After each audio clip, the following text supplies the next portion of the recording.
In this video, I'm going to show you a little bit about the financial and report section of Allmoxy.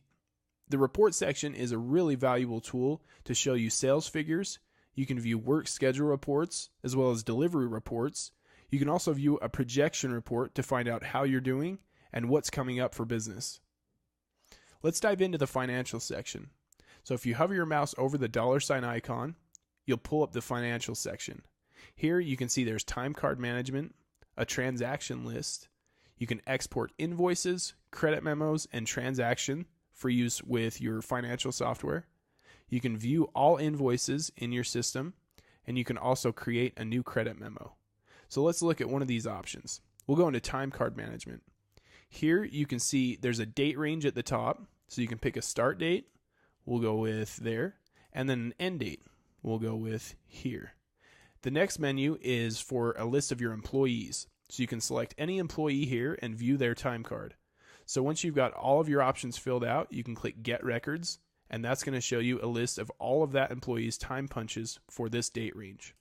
So that's just one of the options in the financial menu. You can go through each of them to find out more about them. We already have a video to show you how to export invoices. The same thing can be done for credit memos and transactions. So now let's go to the reports section. If you hover your mouse over the pie graph icon, you'll come to the reports section.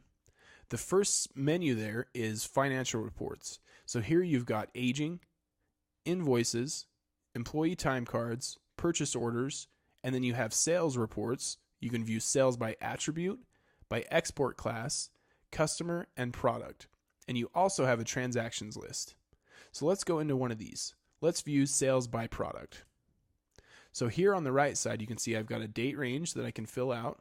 I want to see to the beginning of this month and then up until today. So once I've got that ready, I just click submit, and that's going to show me all sales by each product from October 1st to October 20th. I can view the product name, the item quantity, the percent of items, and the total number of sales per product. And down on the bottom, I have totals for each of those columns. So I can use the arrows above each column to sort. So I can go biggest to smallest right here, as well as this one and this one. So I can really find out which products are selling a lot and which aren't selling so much.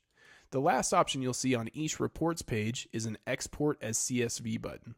So you can export this sales data for use in any of your other financial software or just as a spreadsheet in a spreadsheet software.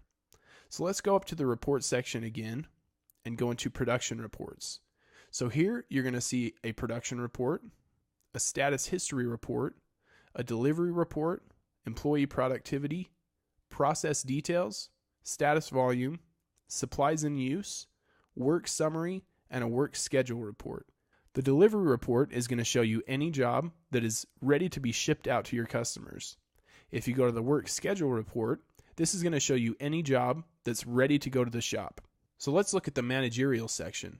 Here you've got announcements, current inventory, inventory usage, order results comparison, projection, received supplies, and time tracking. The announcements report is going to show you any announcement that's been made in your instance. The projection report is a really powerful report to show you in the future what your company is looking like. So you can pull up a schedule for next week, next month, or even as far out as next year. So that just about does it for the report section and financial sections of Allmoxy. I do encourage you to go through each one of these and find out which reports are going to work well for you. And remember, if you find one that you want to go back to really quickly, you can put it as a link in your links menu.